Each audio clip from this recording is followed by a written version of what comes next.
साथियों, जैसा आप सभी को मालूम होगा, नगर पंचायत चुनावों की सरगर्मियां तेज हो गई हैं और जल्द ही घोषणा हो जाएगी चुनावों की। तो हमारे साथ मौजूद हैं बिलासपुर नगर पंचायत से संभावित प्रत्याशी हैं। हालांकि सीट यहाँ पर ओबीसी लेडीज कर दी गई है। तो संजय भैया हैं, काफी पहले से ही चुनावी तैयारी में जुटे हैं और पहले भी चुनाव लड़े थे पिछले चुनाव में। संजय भैया जी, तो इनकी पत्नी है लता जी, वो चुनाव मैदान में कूद रही हैं। इन्होंने कस्बे में जनसंपर्क भी शुरू कर दिया है। तो बात करेंगे संजय जी से कि वो चुनाव मैदान में उतरने वाले हैं, उनका परिवार यानी उनकी वाइफ चुनाव मैदान में कूदने जा रही हैं। तो उनके क्या खास मुद्दे हैं, किन खास मुद्दों के आधार पर वो लोगों से जन समर्थन मांग रहे हैं, और उन्होंने डोर टू डोर जनसंपर्क भी शुरू कर दिया है। तो संजय जी, स्वागत है आपका एनसीआर एक्सप्रेस न्यूज में। नमस्कार।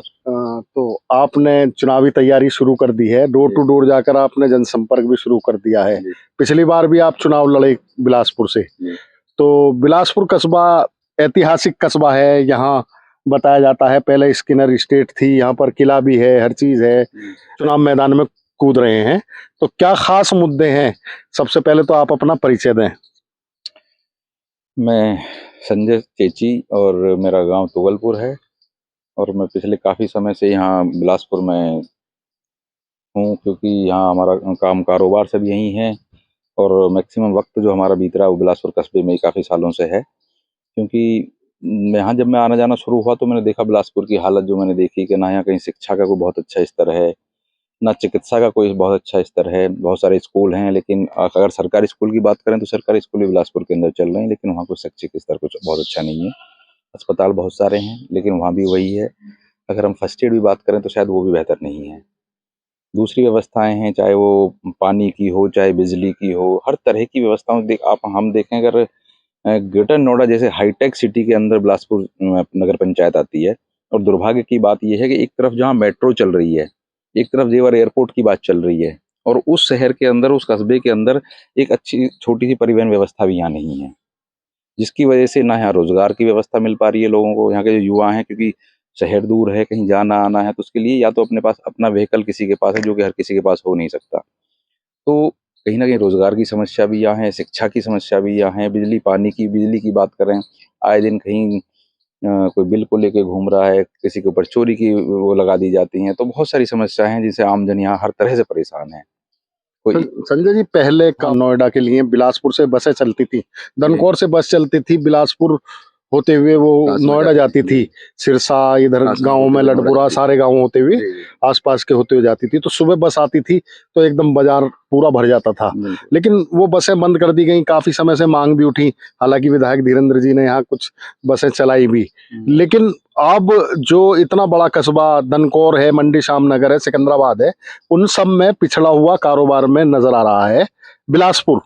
तो आप क्या कहेंगे कि परिवहन व्यवस्था सुदृढ़ न होने की वजह से ये सब है? देखिए, कहीं ना कहीं कोई भी कस्बा हो, शहर हो, आप देखिए ग्रेटर नोएडा की सड़कें आप देखिए। जब सड़कें अच्छी होती हैं तो कहीं ना कहीं बाहर से लोग आते हैं, और अच्छी व्यवस्था बिजली की मिलेगी, अच्छी सड़कों की मिलेगी, तो ऑब्वियसली अपने आप रोजगार आएगा। लोग बाहर जाएंगे रोजगार के लिए, कहीं ना कहीं से रोजगार भी यहाँ आएंगे। लेकिन जब व्यवस्था आने जाने की नहीं है तो कैसे कुछ हो पाएगा, बताओ आप। और अगर आपने कहा विधायक जी के बारे में, उन्होंने किया है प्रयास तो बहुत अच्छी बात है, हम धन्यवाद, क्योंकि जिम्मेदारी है तो उनका भी धन्यवाद है। बाकी फिर वो क्यों नहीं चल पाई, क्या उसमें परेशानी रही, तो उसके लिए तो देखिए विधायक जी से या जो हमारे जनप्रतिनिधि हैं उनसे बात करनी चाहिए। जो हमारे अब से पूर्व के जो यहाँ नगर पंचायत अध्यक्ष रहे हैं, उन्होंने उस पर क्या कार्रवाई की, क्या उस पर व्यवस्था गड़बड़ाई है, ये वही बेहतर बता पाएंगे। बाकी अगर हमें मौका मिलेगा, जनता मौका देगी, तो जरूर इस विषय पे पूरी ताकत के साथ हम इसको आगे बढ़ाने का काम करेंगे। अच्छा संजय जी, सरकार के प्रतिनिधि आए थे एक बार, मंत्री आए थे यहाँ पर, वरिष्ठ लोग आए थे। तो एक मांग उठी थी, यहाँ व्यापारियों ने मांग की थी कि यहाँ पर बहुत बड़ा कृषि फार्म है, तो यहाँ पर कोई ना कोई इंडस्ट्री भी आ सकती है बिलासपुर में। हाँ, तो उसके बारे में आप क्या कहेंगे? देखिए, ये बहुत बड़ा विषय है, और इसमें जो हमारे विधायक जी हैं, सांसद जी हैं, इन सब से बात की जाए, ये सब इसमें इन्वॉल्व होंगे तभी कुछ इस तरह की व्यवस्था बन पाएगी। तो आप चुनाव मैदान में उतर रहे हैं, तो सबसे बड़ा मुद्दा, खास मुद्दा क्या है आपका? यहाँ मुद्दों की कहाँ कमी है। आप देखिए, कस्बे में आप जाएंगे तो ऐसा नहीं कि भाई अथॉरिटी के ऊपर निर्भर है या विधायक के ऊपर निर्भर है या जिला अध्यक्ष जो हमारे जिला पंचायत चेयरमैन तो उनके ऊपर वो निर्भर है, ऐसा कुछ नहीं। एक अलग अपनी व्यवस्था है नगर पंचायत की। उसके बावजूद भी अगर व्यवस्था नहीं मिल रही है तो कहीं ना कहीं या तो जो जनप्रतिनिधि अब से पहले रहे हैं उनकी कहीं ना कहीं कमी समझता हूँ मैं तो, और या फिर किस तरह से इन्होंने इस नगर पंचायत को चलाया है, क्या उनकी विचारधारा रही है, उसी के ऊपर डिपेंड करता है। संजय जी, अगर आप चुनाव जीते, जी। चुनाव मैदान में है, तो आप क्या करोगे बिलासपुर के लिए? देखिए, सबसे पहले तो यहाँ शिक्षा का बहुत बड़ा अभाव मैं समझता हूँ। बहुत सारे स्कूल चल रहे हैं, लेकिन जो एक सरकारी व्यवस्था जो होनी चाहिए, क्योंकि हर किसी पेरेंट्स में दम नहीं है कि वो प्राइवेट स्कूल में शिक्षा अपने बच्चों को दे सके। सरकारी स्कूलों की जो व्यवस्था है, जो स्तर है, उसको सुधारना बहुत ज़रूरी है।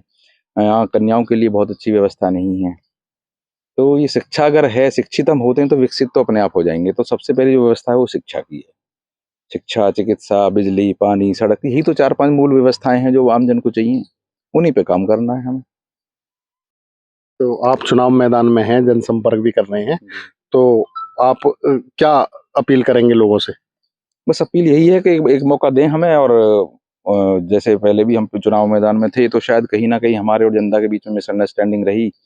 शायद जनता हमें नहीं समझ पाई और हम शायद जनता को नहीं समझ पाए। लेकिन इस बार जो प्यार जो मिल रहा है जनता से, तो हमें उम्मीद है कि इस बार वो मौका मिलेगा, और जो मौका मिलेगा तो पूरा प्रयास रहेगा उस जो उम्मीद जिस भरोसे पे हमें वोट दे रही है जनता देगी, उस पे हम खरा उतरें। अच्छा, सीट बैकवर्ड लेडीज कर दी गई है, जी। तो चुनाव मैदान में कौन कूद रहा है आपके परिवार से? देखिए, महिला सीट हो गई है, अच्छी बात है, महिलाओं को भी मौका मिलना चाहिए। और रही बात कौन लड़ रहा है, तो अभी बात करेंगे, घर में बैठेंगे, तो जो भी बेहतर विकल्प आएगा उसे चुनाव लड़ाएँगे। चुनाव तो जरूर लड़ना है। बिल्कुल, बिल्कुल लड़ना है।